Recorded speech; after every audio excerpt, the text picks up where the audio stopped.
हमारे YouTube channel एकता समाचार को सब्सक्राइब कीजिए, शेयर कीजिए, बेल के बटन को दबाएं और हमारी नई नई खबरें देखें। धन्यवाद। इस क्षेत्र के हालांकि पुराने लीडर रहे हैं, उनका जो समय रहा है वो जिला प्रमुख बने, दो बार विधायक का चुनाव लड़े, एक बार विधायक बने, 3 बार सांसद का चुनाव लड़े, 2 बार सांसद बने। उनका राजनीतिक भविष्य मतलब राजनीतिक जो कार्यकाल रहा है 40 साल के आसपास उन्होंने पॉलिटिक्स की है। फिर भी आज क्षेत्र की जनता को जाके कहते हैं कि मैं पहली बार लड़ रहा हूं, मुझे वोट देना। एज होने के बाद हर आदमी का मानसिक संतुलन बिगड़ता है, तो उन पे मैं ज्यादा कुछ कमेंट नहीं करना चाहूंगा। क्षेत्र की जनता बता देगी कि राजकुमार राउत ने कैसे काम किया है। अब उनको लग रहा है उनकी बौखलाहट नजर आ रही है। आपने मेरे नामांकन के दिन उनके प्रतिद्वंदी मैं भी हूं और उधर भाजपा के जो विधायक हैं वो भी हैं, भाजपा से जो प्रत्याशी हैं सुशील जी, और वो दोनों साथ में मिलकर काम कर रहे हैं। हर मंच पे आपने देखा होगा, हर जगह पर्सनल भी गुप्त भी होती है। तो 84 में ये क्लियर है कि कांग्रेस बीजेपी और इन कांग्रेस बीजेपी के लोगों ने कई निर्दलीय खड़े किए हैं, सभी मिलके as a Bharat Adivasi party का प्रत्याशी राजकुमार राउत ही नजर आ रहा है। लेकिन मुझे भरोसा है 84 की जनता को समझ में आ गया है और हम इन सारे लोगों को वो लास्ट चुनाव तक तो और भी बौखलाहट वाली बातें करेंगे। इन सारी चीजों को होने के बावजूद भी 84 की जनता मुझे भारी मतों से चुन के विधानसभा में भेजेगी। 2018 में विधानसभा चुनाव को लेकर, क्योंकि हमारा उस समय पार्टी रजिस्ट्रेशन नहीं हुआ था, उन लोगों को कुछ शर्तों पे लाए थे, यहाँ पर एक जैसे बैंडेड के रूप में संगठन लाए थे। विचारधारा हमारी थी, जिस तरह से एक आत्मा है वो विचारधारा है और शरीर है वो संगठन है। अगर आत्मा नहीं रहती है तो शरीर किसी काम का नहीं होता है। तो हमारी आत्मा, हमारी जो विचारधारा है वो भारत आदिवासी पार्टी के साथ है और बीटीपी एज ए शरीर के रूप में आज, और आप देख रहे होंगे क्या स्थितियां राजस्थान में इनकी बनी हुई है। नहीं, भविष्य में बीटीपी को साथ में लेगी बीजेपी नहीं, राजस्थान के अंदर तो दोनों की विचारधारा बीटीपी की इस क्षेत्र में कोई विचारधारा नहीं थी। हमारी विचारधारा को मैंडेट तो पहले बीटीपी का ही लेके आए थे, बीटीपी का मैंडेट लाए थे, विचारधारा हमारी थी और इसी विचारधारा को भारत आदिवासी पार्टी के तहत है और इसी के तहत हम लोग काम कर रहे हैं। बीटीपी का राजस्थान में किसी प्रकार का आदिवासी परिवार आज समर्थित है बीजेपी से, इसलिए बीजेपी है। तो कल को आदिवासी परिवार की विचारधारा हट जाती है बीजेपी से तो फिर नई पार्टी आएगी। ऐसा कुछ नहीं होगा। आदिवासी परिवार नॉन पॉलिटिकल संगठन है, यहाँ से इस मंच से इसका नाम लेना मैं उचित नहीं समझूंगा। बंधन आप कर नहीं रहे। अगर भविष्य में जब कोई सरकार बहुमत में नहीं आती है, कोई पार्टी बहुमत में नहीं आती है, तो उस स्थिति में आप किस पार्टी का सहयोग करेंगे? देखो, आपके सवाल वाजिब है, ये जनता भी चाहती है कि सवाल हो और जवाब मिले। आज हम लोग स्वतंत्र रूप से लड़ रहे हैं। उस समय की जो सिचुएशन रहेगी कि किसकी सरकार बनती है, क्या सिचुएशन रहेगी, हमारे मुद्दे रहेंगे और हमारे मुद्दों के आधार पर सरकार, उस पार्टी को हम कहेंगे कि जो भी संगठन हमारे मुद्दों को एक्सेप्ट करता है उस संगठन के साथ रहेंगे। क्योंकि हमारे लिए तो कांग्रेस भी बराबर है, बीजेपी भी बराबर है, बाकी जो पार्टी है वो भी बराबर है। इस क्षेत्र के साथ सारे दोनों राष्ट्रीय पार्टियों ने अन्याय किया है और आप सबको विदित है ये चुनाव जो लड़ा जा रहा है, काकरी डूंगरी प्रकरण जो हुआ, इसमें इस क्षेत्र के युवाओं को प्रताड़ित किया। 11 सबसेट के जो मुद्दे थे इस पे कांग्रेस ने लोगों को, बच्चों को गुमराह किया। रिजर्वेशन पॉलिसी को लेकर यहाँ के युवाओं को परेशान किया और जिला प्रमुख के अंदर आपने सबको पता है कि कांग्रेस और बीजेपी दोनों ने गठबंधन करके जिला प्रमुख बनाया। इन सारी चीजों को ध्यान में रखते हुए अनुसूचित क्षेत्र का, ट्राइबल, नॉन ट्राइबल सभी मिलके आज इस पार्टी के साथ जुड़े हैं और सभी मिलके इन जो घटनाक्रम हुए उनका जवाब इस चुनाव में दिया जाएगा।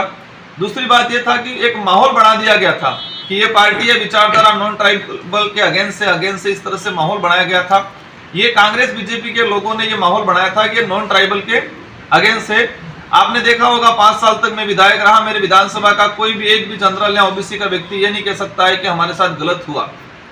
और वर्तमान में एक सिचुएशन चल रही है, आपने भी देखा होगा, हो सकता है आप सवाल करोगे ये कि पत्थरबाजी को लेके एक माहौल बन रहा है पूरे डूंगरपुर जिले के अंदर।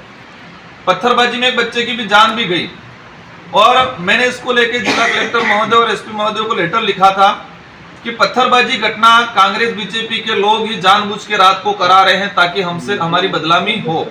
ये लोग जानबूझ के इस तरह की घटनाएं करवा रहे हैं और अभी चुनाव के दौरान भी ये लोग कई लोगों को पिला के रात को जानबूझ के पत्थरबाजी वाली घटना करा रहे, राजनीतिक लाभ लेने के लिए लोग करा रहे हैं। और हमने युवाओं को सही रास्ता देने का काम किया है। हमने शिक्षा के क्षेत्र में काम किया है। आप सबको धन्यवाद।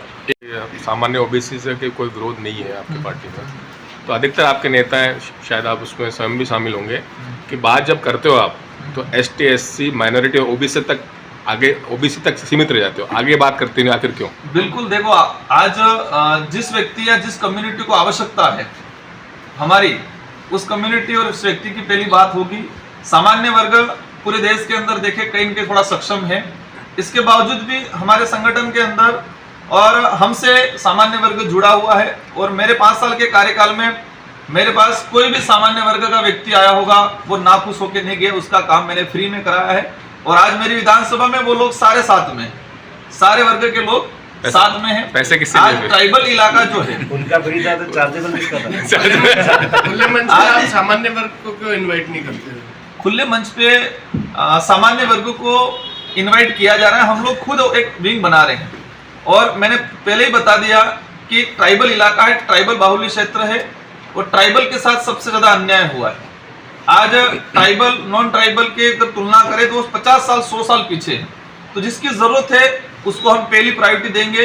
और हमारी जो पॉलिटिक्स है, हमारा जो संगठन है, आदिवासी संगठन को लेके, आदिवासी समाज को लेके, उनके मुद्दों को लेके हम लोग काम कर रहे हैं। लेकिन ऐसा नहीं है कि हम किसी के अगेंस्ट हैं।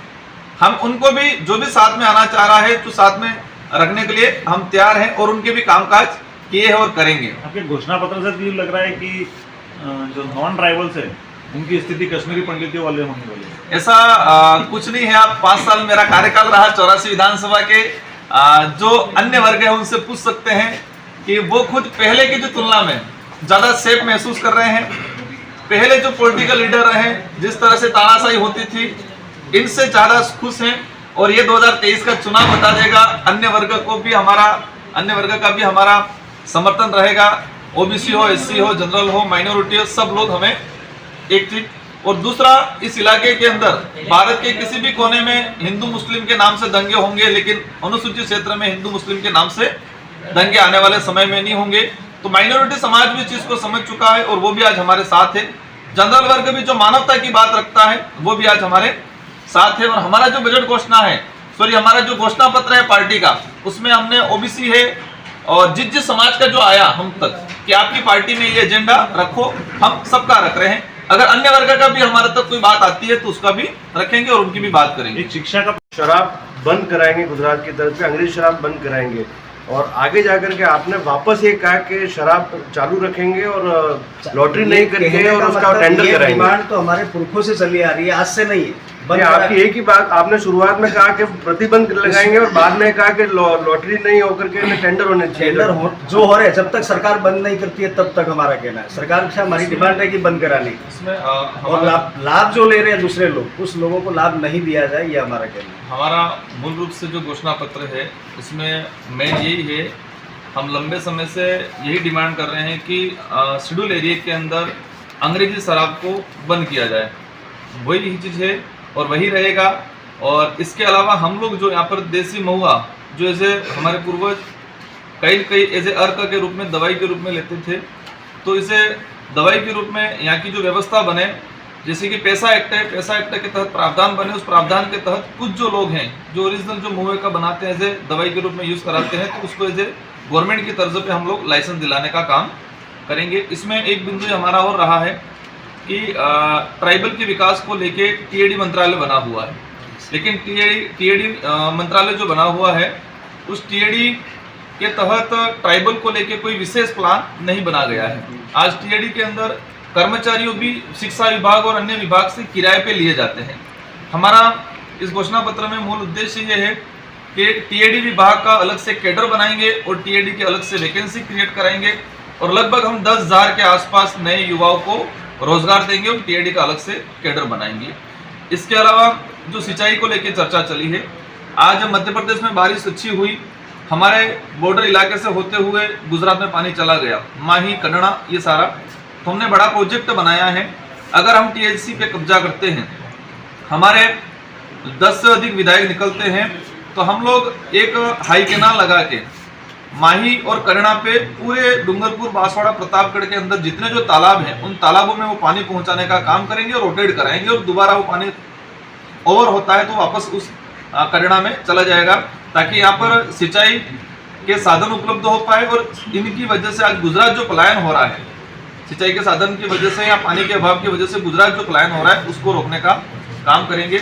आज प्रेस कॉन्फ्रेंस का हमारा मुख्य एक विषय ये रहा, कई पार्टियां उनसे हमारा नाम जोड़ रही है, कोई देखो आरएलपी है या कई पार्टियां हमारे से नाम जोड़ रही है। कांग्रेस ने भी कई बार कहा कि हम उनसे गठबंधन कर रहे हैं। वो सारी जो पार्टियां हैं वो कहीं न कहीं अपना वजूद बनाने के लिए क्षेत्र में या अपनी राजनीतिक रोटियां सेकने के लिए भारत आदिवासी पार्टी से नाम जोड़ रही है।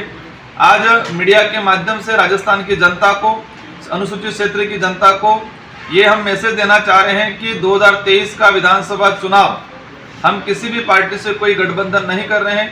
हम स्वतंत्र रूप से इस इलाके के अंदर और 27 सीटों पे स्वतंत्र रूप से हम चुनाव लड़ रहे हैं। हमारा किसी पार्टी से कोई गठबंधन नहीं होगा।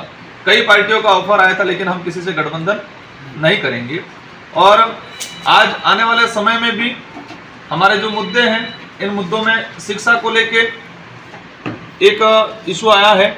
शिक्षा और स्वास्थ्य पे हम 60% जो बजट, जितने जो हमारे विधायक बनेंगे उन सारे विधायकों से 60% बजट शिक्षा और स्वास्थ्य पे लगाने के लिए हम हमारी पार्टी गाइडलाइन के तहत उनको बताया जाएगा, शिक्षा और स्वास्थ्य पे। इसके अलावा इस इलाके के अंदर माँ-बड़ी है, आंगनवाड़ी कार्यकर्ता है और पंचायत सहायक है। ये लोग साल भर 5 साल तक धरने आंदोलन करते रहते हैं। इन माँ-बड़ी वालों के, आंगनवाड़ी कार्यकर्ताओं के और पंचायत सहायकों की सरकार किसी प्रकार की कोई सुन नहीं रही है। हमारी पार्टी की घोषणा पत्र में है कि इन लोगों को हम उनकी जो डिमांड है उस डिमांड के अनुरूप आने वाले समय में जो भी सरकार बनेगी उस सरकार में हमारी हिस्सेदार रहेगी और हम उनकी समस्याओं का समाधान कराएंगे। इन्हीं शब्दों के साथ भावनाएं किसी का आर्थिक रूप से किसी को पोषित करके उसका धर्मांतरण कराना इस तरीके का गैर कानूनी। आपने आपके घोषणा पत्र में इस तरीके की एक बात रखी गई है जो पूरी तरह से भारतीय संविधान का उल्लंघन। इसमें ऐसी और कोई धर्मांतरण की श्रेणी में आता है। इसमें किसी भी प्रकार का कोई ऐसा नहीं है। मैंने निदेशालय से आदेश निकला हुआ है 2016 में कि शिक्षा विभाग के जो गवर्नमेंट जो शिक्षा विभाग की बात नहीं कर रहे, वो आपने कहा कि चलो गैर शैक्षणिक गतिविधियों में जितनी भी सब बंद कराई जाए, प्रार्थना सभा है जितनी वो सब बंद कराना चाह रहे, वो आपका एक तो मत हो सकता है। लेकिन आपने कहा कि कोई लड़की पूजा पाठ को और इनको छोड़कर आती है तो उसको इस तरीके का आर्थिक चाहिए, ये तो पूरी तरीके से इसमें उस कैटेगरी में आएगा। इसमें हमने एक चीज कर रखी है, जो छोटी बच्चियां हैं, नाबालिग जो बच्चियां हैं, जिनको शारीरिक विकास का समय है, शिक्षा ग्रहण करने का समय है, उस दौरान के लिए कहा गया है। इसके बालिग होने के बाद ये चीजें हम नहीं करेंगे। जो छोटी छोटी बच्चियां, आज पूरे भारत देश के अंदर देखा जाए कुपोषण सबसे ज्यादा कहाँ है? कुपोषण ट्राइबल इलाके में है। तो ट्राइबल इलाके में कुपोषण इसी कारणों की वजह से है कि छोटी छोटी बच्चियां, उनको ये लगता है कि हमें कुछ नहीं करना है, हमें आसानी से मिल जाएगा, हमें व्रत करने से मिल जाएगा। हम इसके विरोध में नहीं है। हमने कह रखा है कि 18 साल के बाद जितने व्रत करने हो वो कर सकते हैं, जो करना है वो कर सकते हैं। लेकिन 18 साल तक की जो उम्र है, उसके शारीरिक विकास की उम्र है, उसके शिक्षा ग्रहण करने की उम्र है, उस दौरान ये गतिविधियां नहीं होनी चाहिए, क्योंकि इस क्षेत्र के अंदर ये गतिविधियां ज्यादा ही हो चुकी है और इसके वजह से कुपोषण सबसे ज्यादा बढ़ रहा है। और आपने खुद ने देखा होगा, एक घटनाक्रम हुआ था, एक 11 साल की बच्ची ने ऐसे मानसिक विकृति टाइप हुआ और उसको ऐसे धर्म का रूप दे के और एक छोटी बच्ची को, 6 साल की बच्ची को तलवार से मार दिया गया। ये ऐसी घटनाएं हो रही है और इस आड़ में कई ऐसी घटनाएं हुई है।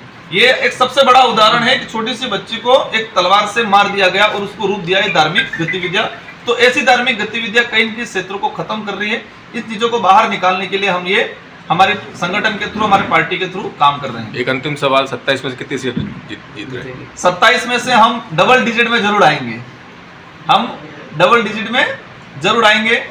लेकिन आप सब देख रहे हैं और आपके चैनल के माध्यम से मैं जनता को भी चाह रहा हूं कि 2018 से पहले जो कांग्रेस बीजेपी आपस में लड़ती थी, आज दोनों मिल के हमसे लड़ रही है। इसका मतलब कुछ न कुछ तो है और इससे ये भी साबित होता है कि वो दोनों बारी बारी से अपना काम निकालते थे और जनता को सिर्फ बेवकूफ बनाने का काम करते थे। आपने गठबंधन की बात की, कभी हमें किसी भी पार्टी से गठबंधन नहीं है,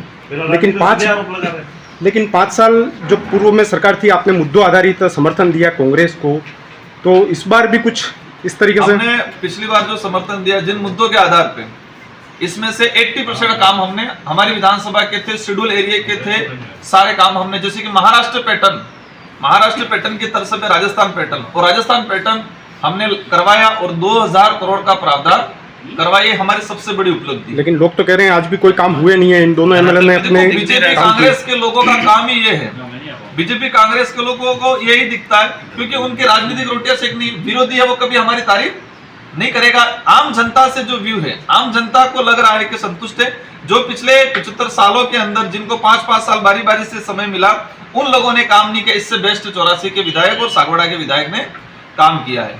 एक सोशल मीडिया पे बड़ा गॉसिप हो रहा है कांति भाई आदिवासी को लेकर। एक्चुअली कांति भाई आदिवासी हमारे संगठन के पुराने लीडर हैं, और लेकिन कुछ परिस्थितियां ऐसी हुई, उनके दुर्घटना हुई, उसके बाद थोड़ा आप कुछ समझते हो कि थोड़ा हालांकि हमारे पुराने लीडर है, अच्छे लीडर है, और उनको डूंगरपुर से विधायक प्रत्याशी भी बनाया गया है।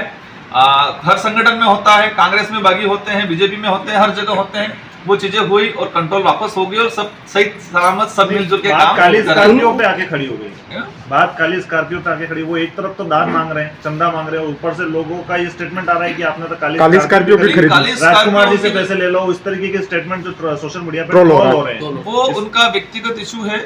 अब व्यक्तिगत इशू में मैं कोई कमेंट नहीं करना चाहूंगा। हो सकता है उनके समर्थकों ने उनको मदद करके, एक विधायक प्रत्याशी प्रचार में बाइक पे तो घूम नहीं सकता है, तो हो सकता है उनके समर्थक ने उनके लिए वाहन की व्यवस्था कराई हो। अब काला कलर सबको खट रहा है, तो क्या दुर्घटना देख के टिकट दिखी है क्या उनको? नहीं, ऐसा कुछ नहीं है। एक हो सकता है जो है इसमें कुछ आंशिक ये चीज भी हो सकती है, लेकिन वो पुराने लीडर हैं, उन्होंने काम किया संगठन के लिए, और उसके हिसाब से कहने के चार सीटों पर आपकी यही बात आ रही है, डॉक्यूमेंट उन्होंने कब्जे में कर लिए थे। ऐसा कुछ नहीं। अपन राजस्थान के अंदर कई जगह देखते हैं उपचुनाव जहां हुए, 4 सीटों पर बात आ रही है सर कि आपने सिर्फ दुर्घटना देख के टिकट दी है। नहीं, ऐसा मूल कारण वो नहीं है। वहाँ की परिस्थिति को भी देखा है, वहाँ की जो हमारी जो सिलेक्शन प्रणाली है उसको भी हमने देखा है। कुछ आंशिक कारण ये मान सकते हैं और ये होना चाहिए, और कई जगह आपने देखा होगा। आज वल्लभ नगर का उदाहरण देखे, वो पूर्व विधायक थे जिनकी डेथ हुई, तो उनकी पत्नी को एज ए संपत्ति के रूप में टिकट दिया गया सरकार ने। तो ये चीजें भी कहीं न कहीं कुछ आंशिक हो सकती है, लेकिन मूल कारण ये नहीं है। अक्सर एक सर सभाओं में आपके सुनने में आता है कि मंदिरों में मत जाओ या धार्मिक कार्य क्रिया मत करो, पर दोहरा चरित्र नजर आता है कि जब एमएलए की टिकट मिली तो आपके ही कई प्रत्याशी जो मंदिरों में गए, दर्शन किए, देव दर्शन किए, और मैं मेरी खुद की बात करूं, मेरी कुल देवी है, मेरे गांव के अंदर 2 माता, गांव खेड़े की माता ही है, मैंने खुद दर्शन किया और मेरा परिवार भी करता है, सब करते हैं। हम उसके खिलाफ हैं जो जहां पर अधिक मतलब ऐसी स्थिति बनाई दी जाती है, मानसिक रूप से गुलाम बनाने का काम किया जाता है, उसके विरोध में। धर्म के खिलाफ भी हो रहा है। हमने बिल्कुल किया इस चीज का, किसी धर्म विशेष का कोई विरोध नहीं किया। उस धर्म के कुछ अंश जो हमें गलत लगते हैं, आज आप देख सकते हो अंबाजी को लेके, जिस व्यक्ति को अपनी माँ की सेवा नहीं कर रहा है, लेकिन वो अंबाजी पैदल जा रहा था, तो उसको हमने ये सिखाया कि पहले माँ की पूजा कर, माँ की सेवा कर, फिर वहां जा। हम इस तरह से काम कर रहे हैं, और इस संगठन के आने के बाद ये कई सारी चीजें सुधार हुआ है। हमने कहा है कि अपने कुल देवता है, कुल मताई है, गांव खेड़े की मताई, उनको पहले करो फिर बाहर जाओ। जिस व्यक्ति को अपने कुल मताई का नाम नहीं पता है, अपनी माँ के लिए कभी 5 रुपए का कोई ला नहीं रहा है, और वो 10,000 रुपए खर्चा करके 5 दिन पैदल चल के अंबाजी जा रहा है, तो हमने अंबाजी का विरोध नहीं किया। हमने ये कहा है कि पहले आप इसका काम करो, अपनी माँ का देखो, फिर वहां जाओ। तो इससे काफी सुधार आया है।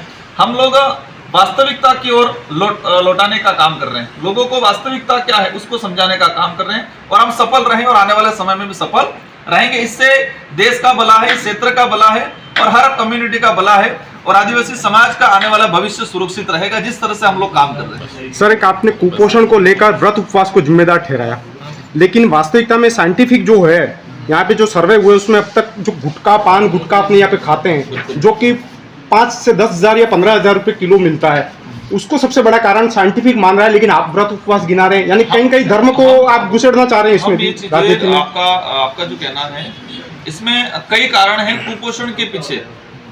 जो गवर्नमेंट की कुछ स्कीमों के तहत जो घटिया सामग्री आ रही है वो भी कारण है, गुटखा नशा पत्ता भी कारण है, और ये नाबालिग जो छोटी उम्र में 10-11 साल की बच्ची जो 9-9 दिन तक 10-10 दिन तक व्रत कर रही है, वो भी मूल कारण है।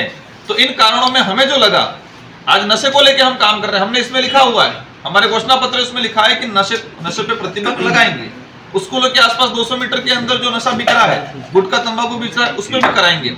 इन सारी चीजों को लेके चल रहे हैं। ऐसा नहीं है कि ओनली फॉर व्रत की बात को लेके चल रहे हैं, व्रत वाला भी है, नशे वाला भी है, और गवर्नमेंट की जो स्कीम है, उन गवर्नमेंट की स्कीम के तहत जो घटिया सामग्री आ रही है उसके विरोध में भी हम लोग काम कर रहे हैं।